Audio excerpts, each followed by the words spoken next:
Oi, boa noite. Boa noite. A gente entrou 3 minutos adiantado. Acho que é Prêmio São Paulo. Ó, já entrou, Oi, Marcelo. Marcelo, já chegou. Ah, sumiu. Ele vai pedir pra entrar. Marcelo, Você cadê tem que tu? pedir.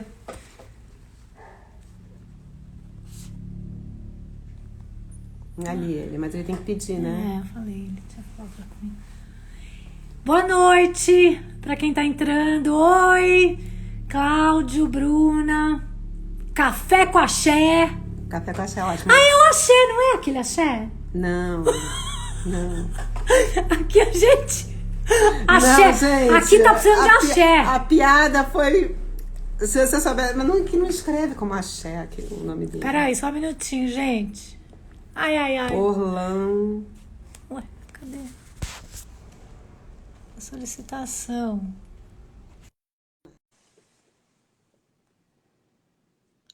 Boa Cláudio A. noite. Paris. Orlandão. Oi. Tá Oi, sem tudo bom? som. Tá sem Tá sem som. som? Ah, não, Agora. voltou. Agora entrou. Entrou. Tudo bem? Tudo bem, Tudo, Marcelo? vocês. Vocês estão me ouvindo bem? Sim, Sim, sim. Me vendo bem também? sim. Ótimo. Tá lindo atrás, assim. Essa estante tá maravilhosa. Olha, É que De vermelho. trabalho. são 18h58. A gente tem 2 minutos para conversar antes de entrar na live. Tá bom. Porque a live é às 19h, a gente é muito pontual. E É, aí, não, tudo bom? tudo bem, vocês. Tudo dentro do possível, né? Tá tudo bem. Tudo frio, né? Aqui tá um gelo aqui em São... né? Aqui Ah, nessa São Paulo da gente. pois é, isso tá difícil, né? Para uma Fico só, carioca, então, que é ela aqui. fico só pensando nas pessoas que estão na rua, né, hoje. Ai, que frio. É. Isso me dá uma Tomara angústia. que busque os abrigos, né? Nossa esperança é essa. Mas tem muita gente fazendo também, eu doando cobertores, e tal. Vamos ver nesse. Sim, É que tem muita gente, né? A gente está vivendo um momento muito difícil e aí tem muita gente na rua, né? Muito mais Muito. do que. tem muito mais do que tinha antes. A gente estava comentando disso outro dia aqui. Vendo muita barraca, né? Montada. E mesmo aqui em Pinheiros, a gente tem visto muito mais moradores de... Lugares lugares que antes não tinham, né? Porque no centro da cidade sempre teve, mas Sim. foi espalhando, né? Foi espalhando Foi. É, muita gente, né? Muita gente muito, mesmo. muito. Mas enfim, Bom, agora difícil. são 19 horas. Boa noite a Boa todos. noite, formal. Agora formal, estamos aqui com A Marcelo parte. Maluf. Escreveu esse livro, ai, absolutamente Maravilhoso. maravilhoso, emocionante e assim, para mim é meu xodó. Eu agradeço. Semana passada, até para falar, a Patrícia está aqui, que é a nossa mediadora do Clube de Leitura. A gente discutiu na outra semana o livro, né? Na quinta-feira passada. Foi uma discussão super rica, foi muito bacana. E aí eu acho que vai ter perguntas, talvez o pessoal do clube tenha algumas perguntas Sim, que a gente ficou na dúvida. Enfim, se tem alguma coisa de realidade ou não. Calma, vou apresentar ele Não, antes. cara, só tô falando, só tô adiantando assim, porque as pessoas eu estavam vou, loucas para saber. eu vou abaixar para desligar um negócio aqui, um segundo, peraí. Tá. Ó, tem a Joyce que tá lendo e tá gostando muito. Eu vou apresentar ele antes da gente começar a falar do livro, tá? Bom, o Tá. Marcelo Maluf é escritor, professor de criação literária, mestre em artes. Muito Sim, legal, muito legal. E esse livro que a gente adora, A Imensidão Íntima dos Carneiros, ganhou o prêmio, né, do São Paulo, Prêmio São Paulo em 2016 e foi sim. finalista do Jabuti no mesmo ano. E é PROAC também. E foi pelo PROAC, né, Marcelo? Sim. Começou tudo com o PROAC. É. O E PROAC aí, tem essa vantagem, né? Assim, ele dá um incentivo, né? naquele momento era diferente do que é hoje, né? Então você recebia um valor para trabalhar num projeto durante X meses. No meu caso eram 10 meses. 10 meses, é. E aí, É assim. Acho que ainda é, é assim. É. ao final você tem que apresentar o livro pronto, não necessariamente o livro que será publicado. Então, o que eu posso dizer é que a versão que eu apresentei para eles e essa versão são muito diferentes, né? Sério? E depois eu mudei muito já, né? Só porque tem gente perguntando, A Imensidão Íntima dos Carneiros é o nome do livro. É um nome muito sugestivo, É também lindo. poético. Eu queria. Eu vou começar aqui falando sobre a narrativa em forma de fábula, mas tem um caráter moralizante. Me chamou a atenção esse carneiro. Uhum. E eu queria que você falasse um pouco disso. Como é que foi isso? Que a Rô estava até falando sobre realidade fantástica, que não é uma realidade fantástica, mas é uma fábula, né? Quer dizer, pode estar dentro dessa narrativa, né? Eu acho que isso sempre me chamou muita atenção em literatura. Quer dizer, tudo que buscasse uma literatura que também eu gosto muito do realismo, não tenho absolutamente nada contra, eu leio de tudo, mas eu sempre tive uma queda pelo fantástico, né? Mas o fantástico que vem via maravilhoso, né? Que é os contos populares, os contos de fadas. Não que eu também não goste do realismo fantástico lá do Garcia Marques e Julio Cortázar, o Jorge Luiz Borges e todo esse grupo ali, né? Que teve o boom latino-americano. Mas, num primeiro momento, a minha maior influência é os contos mesmo, populares, e principalmente o que saiu das Mil e Uma Noites, né? Isso sempre isso é minha formação como leitor, criança ainda, lendo adaptações e tal, e depois já lendo o texto ah, na íntegra, né? Vamos pensar assim. Então isso sempre teve. E aí, quer dizer, foi inevitável ao trabalhar uma questão que era memorial, que era uma questão que ia muito para essa escrita de si, né? Como que eu vou preencher os hiatos das histórias que eu desconheço, daquilo que não se completa, aquilo que não faz sentido, né? E aí o meu imaginário, ele é muito o meu imaginário fantástico grita muito enquanto eu estou escrevendo mesmo um texto realista. Então, foi onde eu busquei uma salvação para que a narrativa tivesse um fio, para que a narrativa tivesse um começo, meio e fim, vamos pensar assim. É claro que tudo isso tem muito, muito a ver também com a minha escolha, né? Eu fui buscar contar a história do meu avô, um imigrante libanês, ou seja, aquilo que vem lá do Oriente Médio, que já tem essa tradição dos grandes contadores de histórias, e tem a questão da lírica árabe, e tem muitas coisas que eu também, outros autores que eu também lia, enfim. Eu não sei se eu respondi a sua pergunta, mas é mais ou menos por aí que eu fui dando start, né, o que me moveu para escrever esse livro e o que é a gênese dele mesmo, né, o que é o princípio do livro. Né? Então, Marcelo, vamos assim para esse princípio. Você já já falou que foi bem diferente a versão do PROAC para a versão final. Conta um pouco sobre esse processo da escrita e como é que foi essa adaptação para a versão final, assim. O processo da minha escrita, eu prometo não me alongar, mas ele começa em 2002. Meu pai faleceu em 2001, né?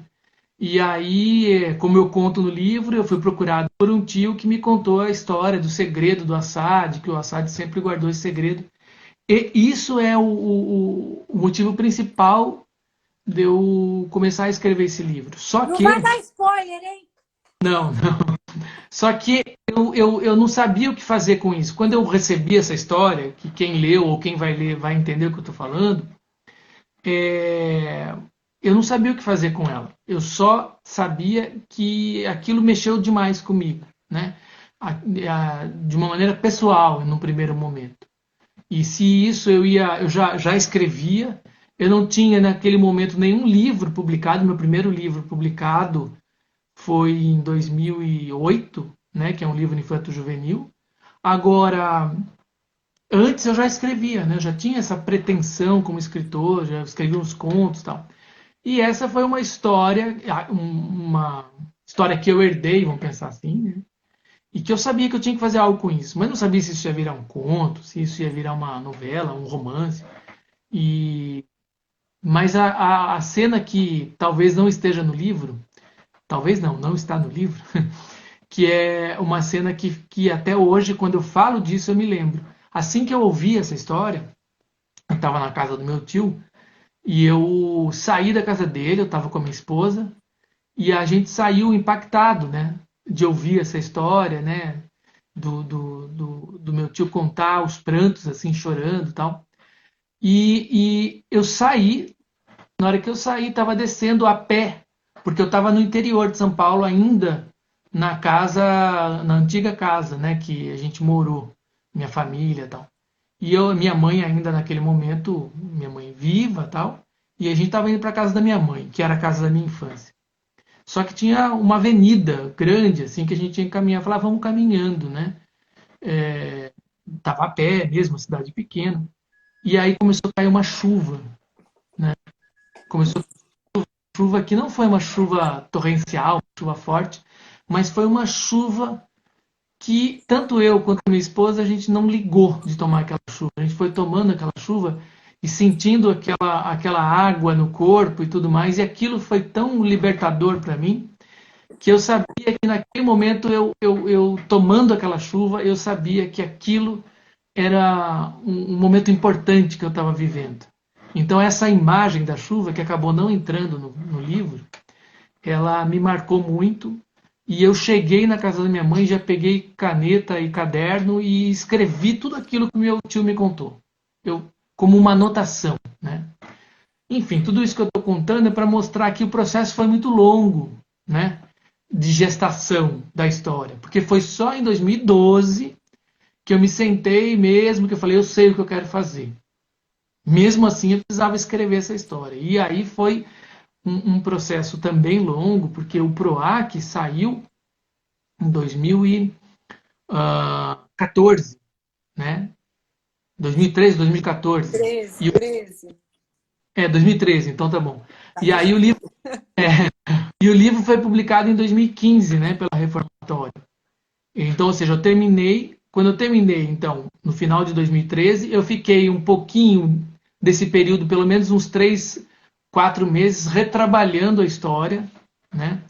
Revendo coisas, e nesse processo todo de escrever o livro para o PROAC, claro que muitas coisas mudaram, muitas informações entraram. Eu fui pesquisar também a questão dos imigrantes sírio-libaneses que chegaram em São Paulo, porque eu tinha alguma informação da família, mas eu não tinha informação histórica, nada disso.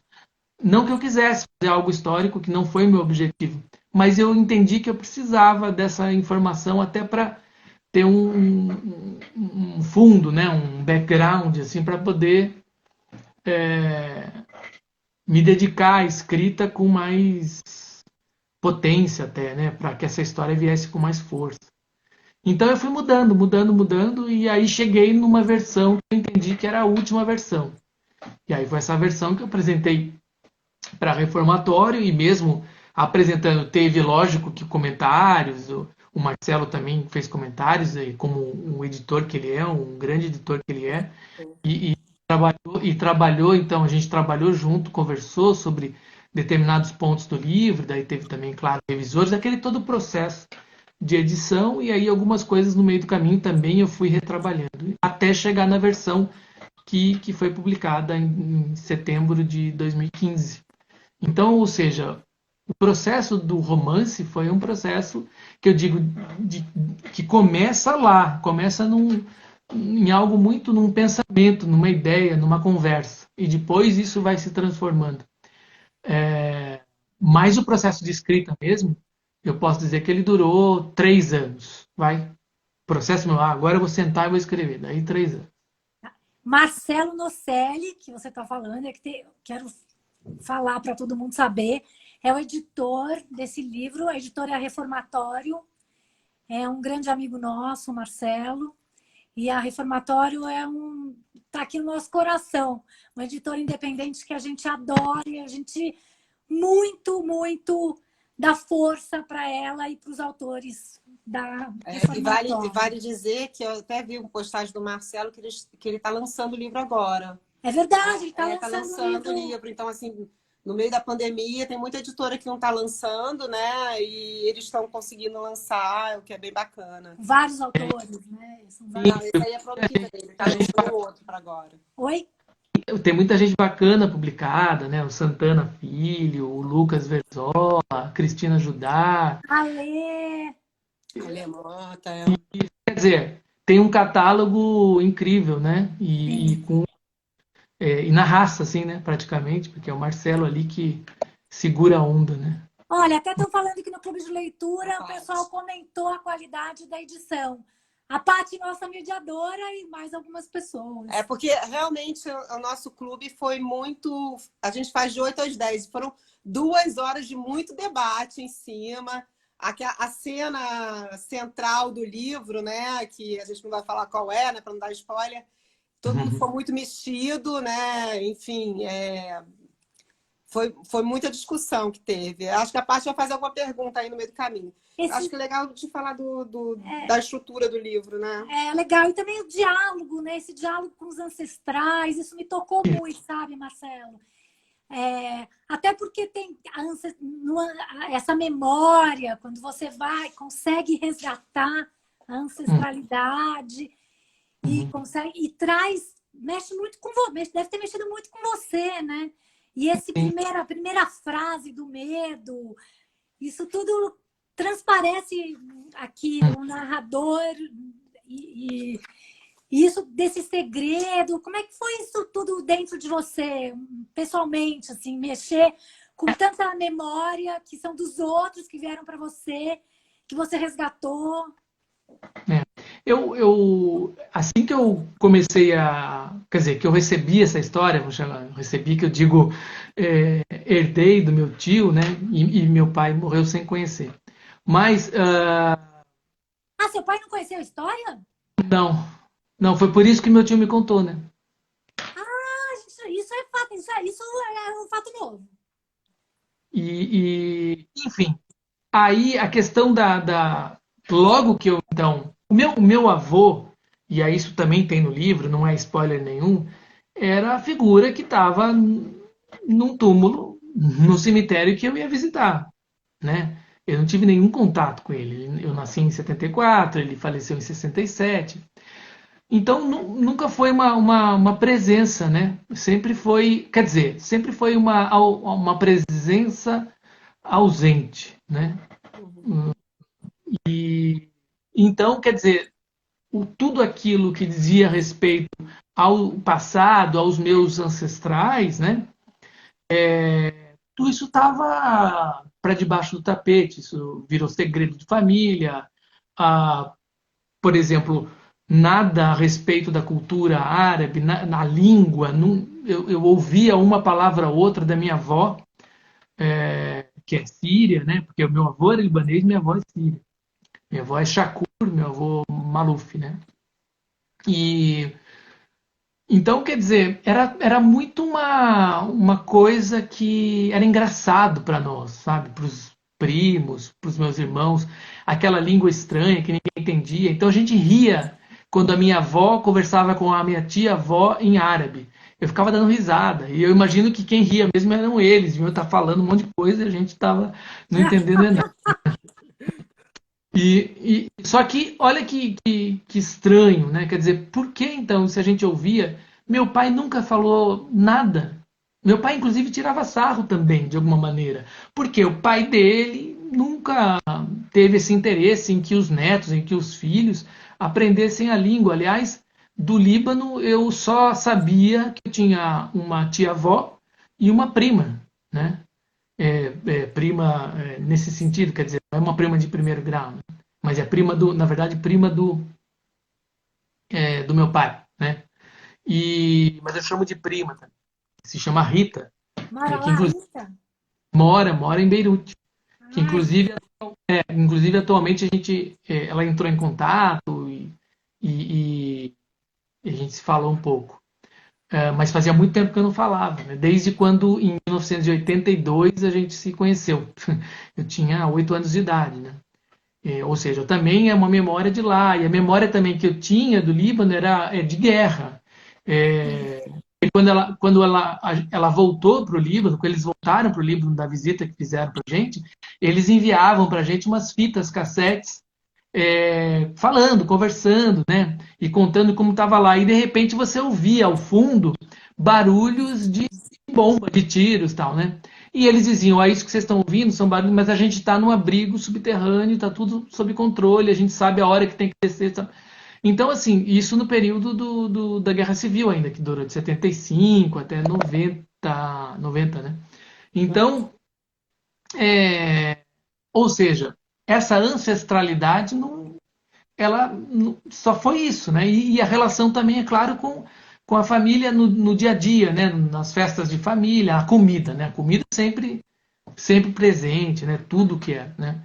Então, e os meus irmãos na cidade, a gente era chamado de turquinhos. Uau, filho do turco. Sendo que, olha que interessante, a gente, na verdade, nem a gente sabia, né? A gente era neto de libaneses e de sírio-libaneses. Turco, na verdade, porque quando o meu avô chega e os libaneses chegaram no Brasil, Jorge Amado conta isso muito bem nos livros, eles chegavam com carimbo turco, porque eram os turcos que dominavam a região. ah, Eram os sim. otomanos, né? Exato. Então, isso significava o quê? Então, chamar de turco era normal. É os turcos. E, na verdade, não eram os turcos, né? Eram os sírio-libaneses.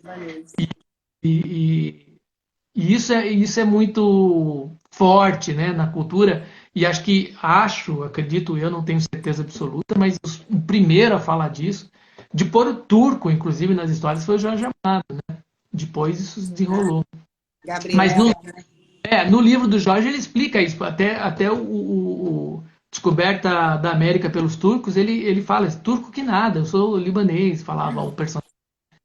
Então, isso também é uma coisa que eu senti na pele, e só depois eu fui descobrir o que era de verdade, né? E que não era turco, né? Ou seja, toda essa questão eu tive que ir atrás, eu fui buscar, eu fui pesquisar, eu fui entender o que era isso de verdade, porque eu não tive isso, né, em casa e da família, nada. E aí foi que eu então comecei a tomar esse lugar, tomar posse dessa história, né? E entender que ela também era minha e que eu tinha que investigar, que eu tinha que vasculhar, até para começar a entender um pouco o que era esse lugar, né? O que é essa identidade, então, de ser neto de libaneses no Brasil, o que são até hoje os libaneses no Brasil. Então eu fui ler os autores, né? Fui chegar mais próximo, e aí tem todos aqueles nomes que a gente conhece, né? Grandes nomes, o Raduan, o Milton Ratum, o Salim Miguel. Quer dizer, eu já li esses autores, já tinha contato com eles, mas daí eu fui reler desse ponto de vista, né? Eu fui ver desse outro ponto de vista.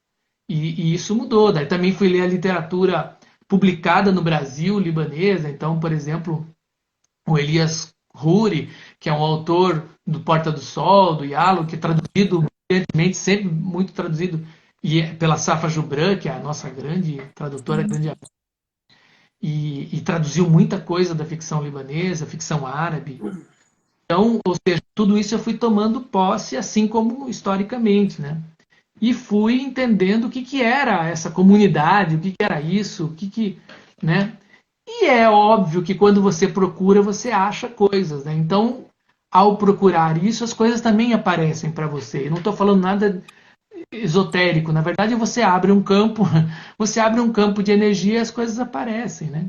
E as situações acontecem. Então, durante o processo do livro, muitas histórias paralelas aconteceram, né? Por exemplo, chegar aí num determinado restaurante, descobri que aquele restaurante aqui em São Paulo era de um sírio-libanês, e aí eu falei para ele assim, eu sou descendente também, meu avô, é? Aí falei de Zar, ali da cidade, o cara começou a chorar, e aí disse, você é meu irmão também, porque todo mundo que vem de lá, e aí começou a contar a história da vida dele, de como ele chegou no Brasil, fugindo também da Guerra Civil, e eu acabei quase não pagando a conta, porque daí ele me deu... Não, óbvio, Você, filho libanês, isso aí não é você sacrilégio é meu pagar conta. convidado, você é meu convidado, vem aqui e tal. A ponto Primo, né? também Primo. depois Primo. se desdobrou e foi se desdobrando a ponto de hoje eu tá num processo, eu já recebi a confirmação de que hoje eu tenho a cidadania, né, libanesa. Ai, que Porque bacana.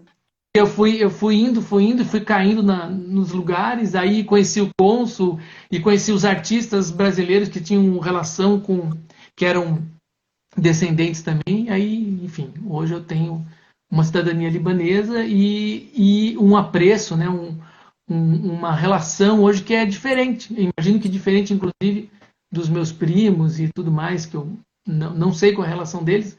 Ainda hoje a gente conversa, mas pouco em relação a isso. Mas isso abriu um mundo para mim, abriu uma cabeça, assim, abriu um outro olhar, né? E também de entender essa busca. Eu sempre achei meio aquela coisa do brasileiro que não tem autoestima e fala, eu sou filho de italiano, eu sou neto de alemão, tal. Eu nunca gostei disso, né? E não gosto ainda hoje, né? Porque essa coisa parece que ser brasileiro é algo menor, né? Então eu digo, eu sou brasileiro, mas tenho uma cidadania libanesa e tenho um avô, mas é nesse sentido, não porque isso pode ser algo que me coloca num outro patamar como cidadão no mundo, nada disso, né? Ser brasileiro já é o meu orgulho, pelo menos do Brasil que eu acreditava, né? Do Brasil do Darcy Ribeiro, do Brasil do Paulo Freire e tal. Desse Brasil eu me orgulho muito então eu sou esse brasileiro. Agora, é claro que também não foi à toa que essa questão toda chegou para mim e eu fui aos poucos, né, desdobrando isso e entendendo por que isso era importante para mim e hoje também e tudo, né? Então, até para ganhar uma autoestima, vamos pensar assim, porque eu sempre tive vergonha do meu sobrenome, né? Porque o meu sobrenome, eu sempre, você é parente, né? Então isso também me causava uma vergonha, assim. Depois, ao pesquisar o sobrenome, ao pesquisar outros artistas, encontrei o Shafik Maluf, que foi um grande poeta. Aí tem o Antônio Maluf, um artista plástico. Aí fui encontrar outros Malufs para me dar esse lugar para entender que o meu sobrenome não significa aquele livrinho da Folha, né? A Folha presta um grande desserviço para o meu sobrenome, que é, explica o malufismo, né? Então, eu falei, gente do céu, né? Quer dizer, e agora como é que eu faço, né? Então eu entendi que a minha função no Brasil era acabar com esse malufismo, né? Levar para um outro caminho. Tá certo. Enfim, não sei se eu vou conseguir isso, mas o que eu quero dizer é que eu tenho hoje eu olho para o meu sobrenome, eu acho ele bonito e tudo mais. Não no que diz respeito à relação com o dito cujo, mas sim em relação a essa história que eu acabei de contar para vocês. Né? Então, me parece, assim, essa história que você está contando é bem bacana, porque parece que você foi pescado pela essa história difícil que o seu tio te contou. Porque se não fosse essa história, talvez não tivesse te levado para tanta profundidade, assim, né? Primeiro, por que ele contou para você? Por quê? Então, ele também, eu digo, para explicar melhor também isso, ele também contou para os meus irmãos, né? E também isso mexeu com eles de alguma maneira. Só que, num primeiro momento, acharam essa história também como eu, mas essa história, naquele momento específico, ela não se desdobrou neles, né? Talvez até os meus irmãos tem um que é filósofo, mas é músico, tem outro que é músico. Eu também tive uma história com música Mas não se desdobrou desse jeito, né? Uma conversa aqui, a outra ali, e isso que me pegou muito, né? Então, é claro que talvez pelo trabalho com a literatura eu tive a oportunidade de pôr isso no papel, e tal. Aí depois, quando o livro ficou pronto e eles leram, daí eles tomaram um outro, entenderam de um outro jeito, né? Essa história. E, e voltaram a pensar sobre ela, pensam sobre ela. Tudo. E é bacana Mas, porque justamente essa história e isso que você fez aqui com o livro, você resgatou toda a história da família, né? sim, Porque quando seu avô veio para cá, ele veio meio largando tudo para trás, né?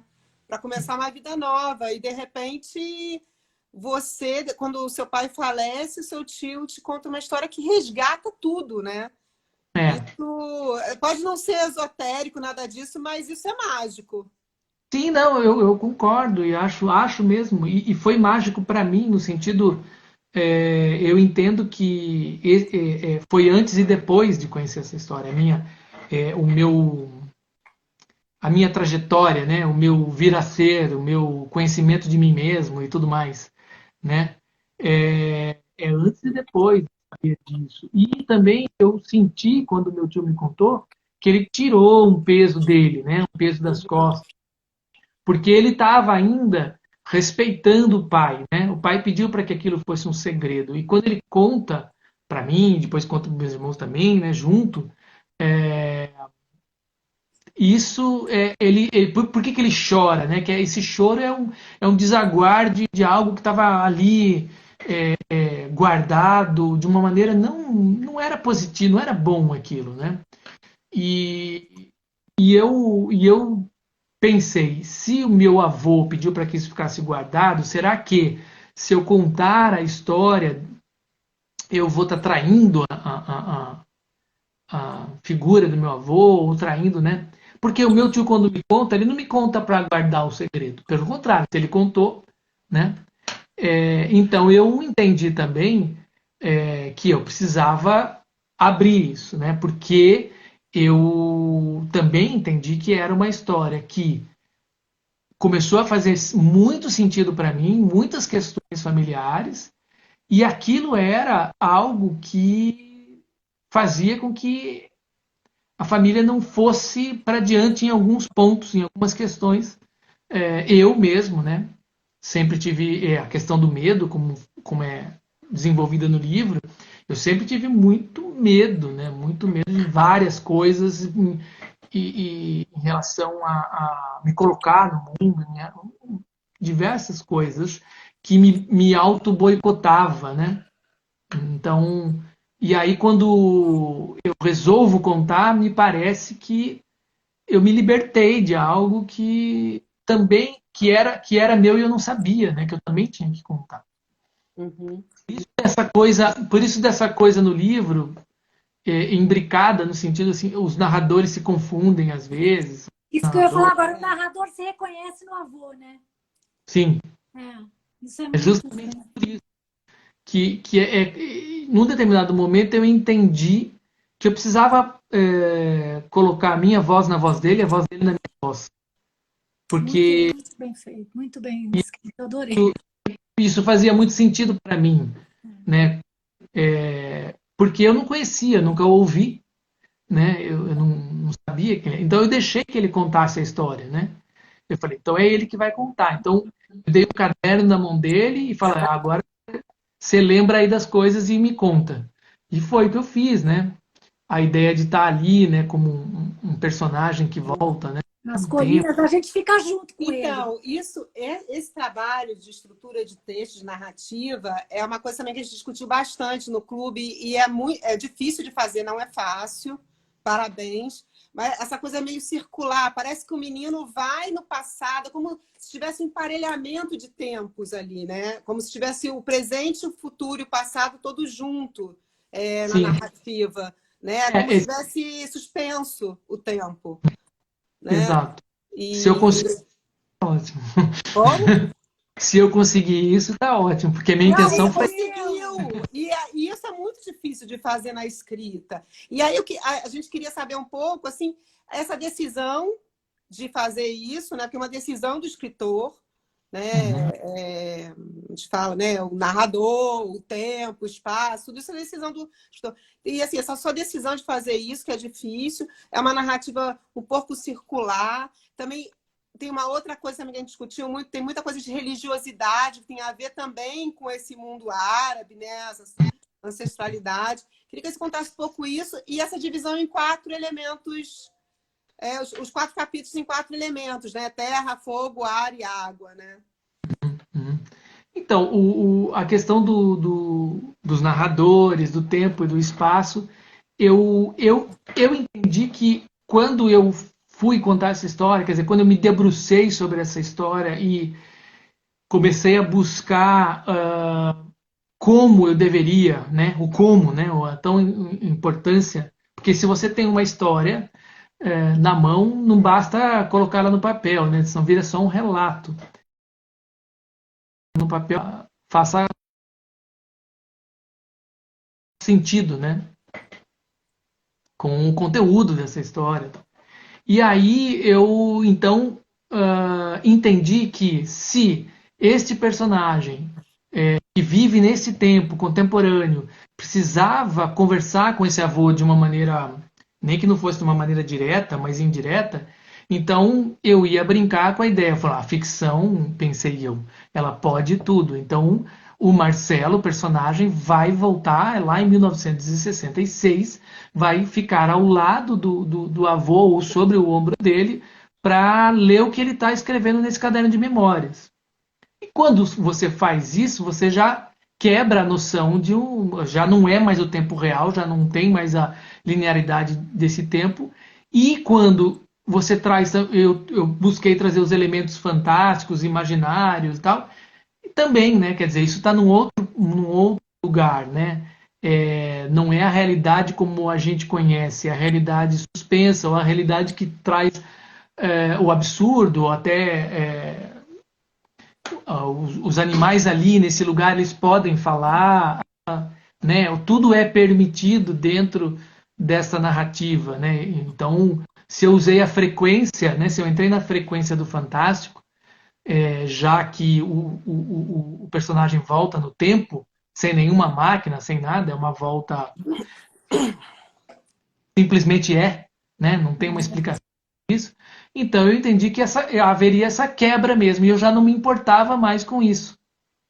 Porque aí, pretensiosamente, eu devo dizer que eu tentei entrar no tempo que seria aquilo que a gente chama de eternidade, né? Aquilo que está suspenso, aquilo que é o não lugar, o não tempo, aquilo que talvez seja o lugar da morte, não sei, né?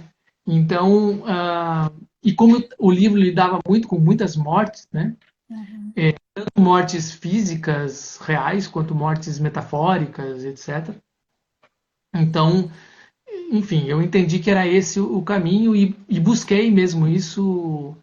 E toda vez que a minha razão vinha para dizer isso não dá, isso é contra a lei da física, eu quebrava tudo isso, porque eu falei, não, isso não faz sentido. E é claro que daí, puxando já para responder o segundo momento da sua pergunta, a questão da espiritualidade, da religiosidade, também entra nisso, né? A questão da mística, né? Dos sufis, por exemplo, que entra muito forte no livro, ou mesmo do cristianismo também, mas sempre do ponto de vista dos grandes místicos dessas grandes religiões, porque o Sufi é a ala mística do Islã, assim como eu fui buscar também na mística cristã, em nomes como João da Cruz, né? Ou seja, buscar esses sujeitos que na história da sua experiência com a religiosidade quiseram alcançar o inalcançável, o inominável, aquilo que é o insondável, né? E aí é que entra também a questão dos 4 elementos, né? porque era os 4 elementos, se os elementos constituem, né, se eles constituem o que a gente entende por o lugar onde a gente está, eu tinha que ter um pé no chão, né? Então, porque eu estava alçando muitos voos, né? E eu fiquei com o receio de que meu livro ficasse algo altamente espiritual e que não desse o chão necessário, né? Então, Nossa. Desce, desce. né, Ele isso. leva, mas traz eles para baixo várias vezes. Por isso dessa divisão, e é claro que é uma divisão muito subjetiva, e aí eu digo, eu não, eu tenho uma explicação que é minha, que é pessoal, quer dizer, mas eu sempre digo, eu prefiro que o leitor me diga o que ele percebeu, e eu tive já várias respostas em relação a esses 4 elementos e a história que está dentro dessas 4 partes do livro, né? Inclusive teve um que falou, mas e o éter, né? É. E eu digo, mas o éter é tudo, né? É a circularidade, ele está em volta. E a questão da circularidade tem a ver também com o giro, né? Com o giro dos derviches, né? Então, que para mim também O giro do Giro do quê? que é que cortou? desculpa, dos derviches, que são os Derviche. monges, aquela dança, né? A dança Sim, sagrada sim. que, que é inaugurada pelo Rumi, lá que é o poeta persa. E aí, então, isso já era da minha. Uma curiosidade é que eu fui fazer um retiro sufi aqui. E Aqui no aí, Brasil? quer Ah, dizer, eu viajei para a Turquia, mas não por isso. E lá eu fui numa cerimônia sufi tradicional e vi, e me encantou demais aquilo. E quando eu descobri um grupo que fazia isso. Então, eu fiz um retiro no lugar, num sítio, né? E durante 3 dias eu aprendi, eu tive uma iniciação, vamos pensar assim, muito breve no que seria essa dança dos sufis. E entendi melhor, e tanto na teoria do sufismo tal, assim como na prática, né? Me colocar mesmo na dança. Até aonde porque foi? Onde foi, Marcelo? foi num espaço, num grupo, né?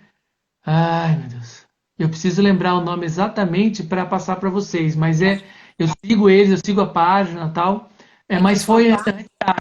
não é, mais para o interior de São Paulo, região ali de Vinhedo, por ali, num sítio retirado, mas tem um nome o grupo, né? E faz tempo que eu fiz tal, mas eu vou retomar isso e passo depois para vocês tal. Ah, legal. a gente vai Enfim. fazer, o Yahoo.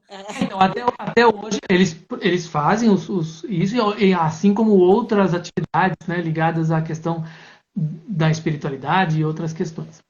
E, enfim, isso também, quando eu narro no livro, né, a descrição da dança, eu narro com propriedade, no sentido de que eu aprendi mesmo, então eu sabia o que era o certo a se fazer.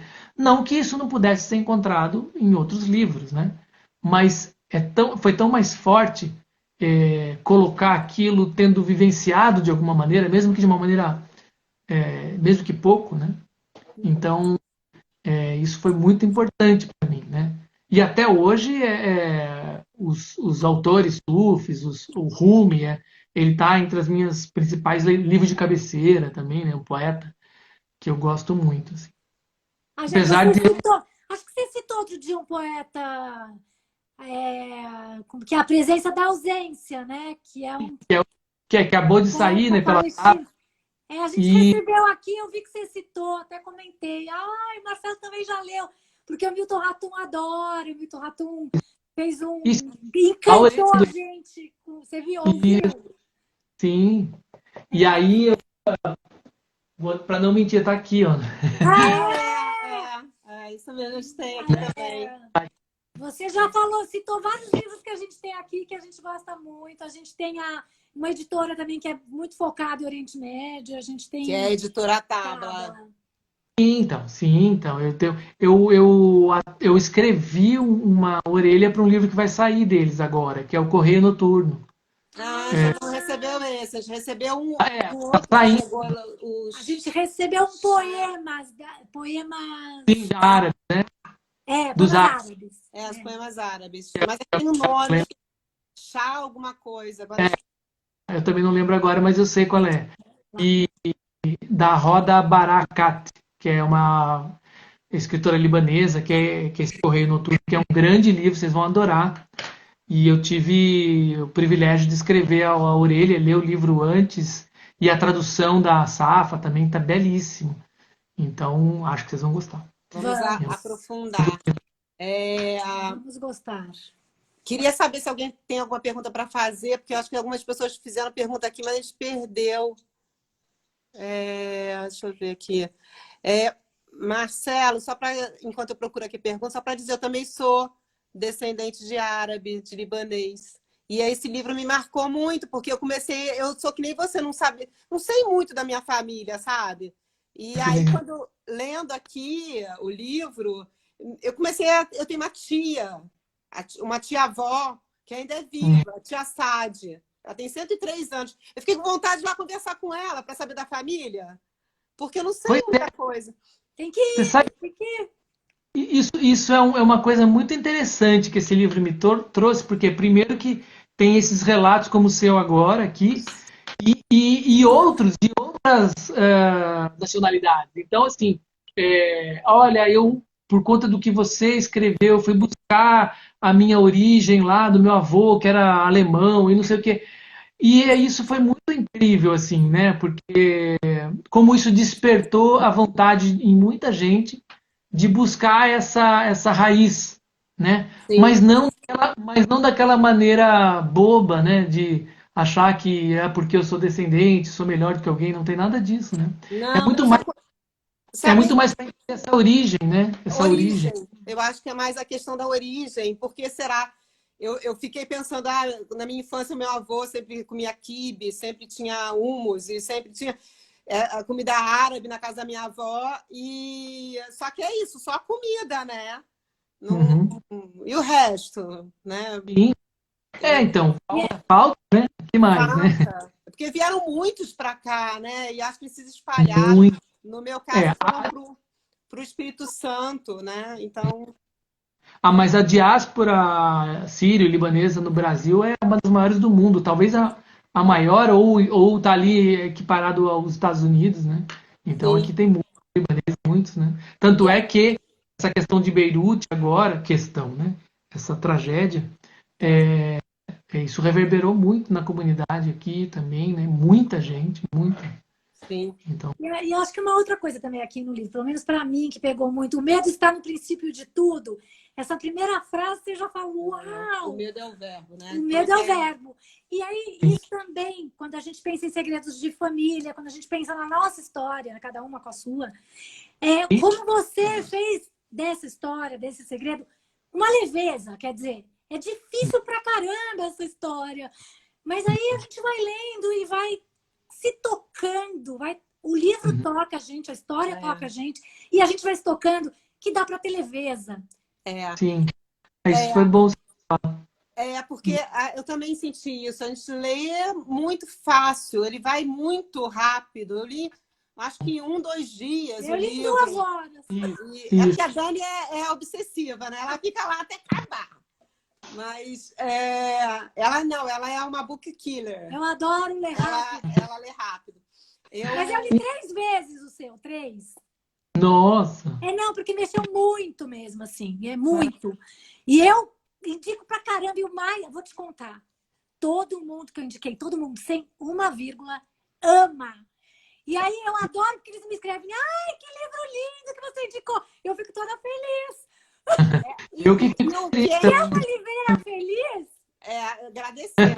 Agora, só para complementar isso que a Dani falou, porque eu acho que tem uma habilidade sua aqui de transformar uma história muito difícil, né? Trágica, poderia dizer, né? Mítica, quase, né? E a gente consegue passar por ela e dar uma levantada depois, aí depois tem uma outra cena, né? Que você fala, caraca, como assim? Morreu? E aí depois a gente continua vai indo, né? Como a água do mar mesmo. E tem as coisas dos capítulos curtos. Eu não sei se esse efeito também ajuda a gente ir mais rápido e mais tranquilo, passando pelos momentos difíceis. Eu queria saber se essa foi uma decisão racional também. Então, a questão da leveza, eu adoro você falar da leveza, porque a ideia, né, de que ah, todo peso contém a leveza e toda leveza contém um peso, né, a questão da insustentável leveza do ser do Kundera, assim como da ideia de leveza que o Ítalo Calvino desenvolve lá numa das palestras, o ensaio dele, que é muito bacana. Mas eu sempre tive como prioridade uma literatura que pudesse, assim como eu leio autores que eu admiro isso neles, essa qualidade de trazer uma literatura com força, com potência, mas também com generosidade com o leitor, no sentido de não ser hermético, de conseguir chegar no leitor, de conseguir passar isso. E eu sabia também que para lidar com essa história especificamente, eu precisava dessa leveza, porque senão eu também não aguentaria terminar o livro, né? Porque mexeu demais, muitas coisas aconteceram. Mas eu acredito numa literatura que se faz com entusiasmo, né? Numa literatura que também se faz com prazer, por mais que exista ali momentos difíceis, tal, mas eu não gosto dessa ideia, não acredito nessa ideia do escritor como um sofredor ou como alguém que não. Eu gosto da ideia de que isso é uma potência, ter essa força da escrita é uma potência, e essa potência ela tem que vir com entusiasmo no sentido de que a palavra na raiz significa o Deus dentro, né? É o entusiasmo. Então, se eu tiver esse Deus dentro, e aqui eu não falo de nenhuma religião, eu falo de um aspecto que seria, você pode chamar do nome que você quiser, isso que eu acabei de falar, Deus, né? Mas essa busca foi a minha. E a questão dos capítulos curtos, do texto enxuto, tudo isso também eu sempre admirei em outros autores. É o meu primeiro romance, então também eu tinha uma experiência muito forte com o conto. Então você percebe aí que eu posso dizer isso sem nenhum tipo de pudor, que é um livro de um primeiro romance de um cara que um dia foi um contista, né? Então por isso você percebe também uns truques, né? De usar o conto dentro, tal, de brincar com isso. Eu usei isso propositalmente porque eu precisava desse fôlego para desenvolver uma narrativa longa, né? Uma prosa longa. Mas sim, eu fiz isso de propósito porque é o tipo de texto que eu gosto também. Eu gosto de autores que dizem muito com pouco, né? Que conseguem ter essa concisão, mesmo escrevendo um romance. Isso também não significa que eu não admire autores que têm aquele textão, assim, aquele texto de fluxo longo, né? Caramba. Né? Isso, eu também adoro, eu também gosto, mas eu sei que não é para mim, né? Eu sei que a minha pegada é outra, tal, mas como leitor eu gosto e também. Mas confesso que como escritor eu quero ter esse lugar, né? De chegar no leitor, né? Daquilo que possa ser lido por mais gente, que não Você fique falou, só que não só nos especialistas ou nos grandes leitores, sabe? Isso é muito forte. Como diria o Ítalo Calvino, é uma função social, eu acho até. Você tem um texto que Literatura. chega, né? O Ítalo Calvino brinca dizendo assim que quando ele escreveu o Visconde Partido ao Meio, ele disse que ele queria se divertir e queria que o leitor se divertisse. Porque o sujeito vai lá na livraria, compra um livro, e aí você chega e fala, que chato, eu quero dar alguma coisa para ele, alguma coisa que ele se divirta, né? Eu acho bacana ele dizer isso, e isso sempre ficou ecoando em mim também. Então, eu concordo com o Italo Calvino. Aliás, um autor que eu gosto muito, justamente por isso também. Ele consegue ter essa concisão. É. Um texto bem E, racional, né? Eu acho ele, assim, um e, texto mais mental. no caso desse texto, tem uma questão com lirismo, tal, todo, por conta até da própria, da própria história, né? Eu entendi que isso era uma pegada que se aproximava em algum momento daquilo que a gente chama de poesia. Não tem nada de poesia, né, no meu livro. Eu não sou poeta, Mas amo a você poesia. gosta de poesia, né? Não, eu amo a Eu poesia, percebi vários. sou leitor de poetas, mas eu também sei o meu lugar como prosador. Então, assim, mas eu, claro a questão da lírica, do texto lírico e tal, mas eu também, é um texto lírico que seja também algo, é um lirismo mais simples, não simplório, mas simples, né? Eu, por exemplo, gosto do Jorge de Lima, por exemplo, que é um grande poeta brasileiro, no Invenção de Orfeu. Mas no Invenção de Orfeu eu sei que é um texto denso, é um texto muitas vezes hermético, obscuro em alguns momentos, ou mesmo Ailda Hilst e tal. Eu não sou apesar de eu gostar de ler, não é isso que eu gosto de escrever, né? Eu acho que a gente entende isso, né? Como leitor, eu tenho uma gama muito ampla de leitura, mas eu também tenho as minhas preferências estéticas, tal, né? Então acho que é isso. Tem uma Não sei pessoa se eu... que respondeu. Tem uma pessoa que está perguntando sobre a função terapêutica de escrever esse livro. eu acho que teve uma função. Acho que a função é desconstruir a árvore genealógica e tentar reescrever a história dessa árvore. Porque como eu não tinha a história dessa árvore clara, toda a história da minha árvore genealógica é nebulosa, eu precisava contar uma história dessa árvore genealógica.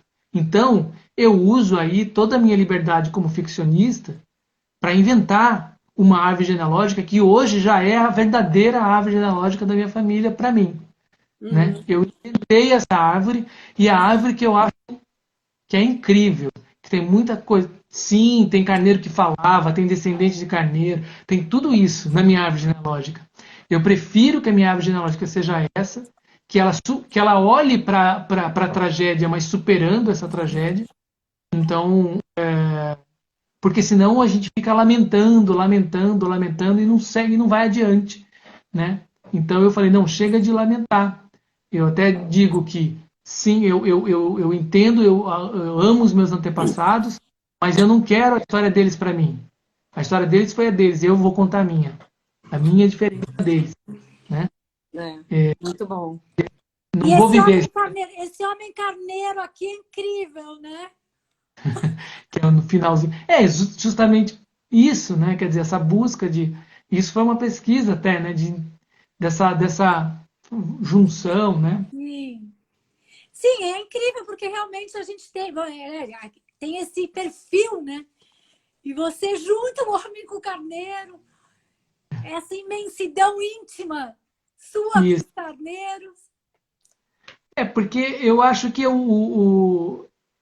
acho que esse é o poder também que a literatura também tem. Ela tem vários poderes. Um deles é você poder contar uma história e revolucionar essa história e reinventar, reescrever, reimaginar, né, repensar, porque você tem nas histórias todas, principalmente quando você lida com histórias familiares, você tem muitos hiatos, você tem muitas pausas, muitas coisas que não são ditas, que não são contadas, que, né, que acabam, tá, né, tá, que acabam se transformando em histórias, enfim, fantasmas na sua vida, né?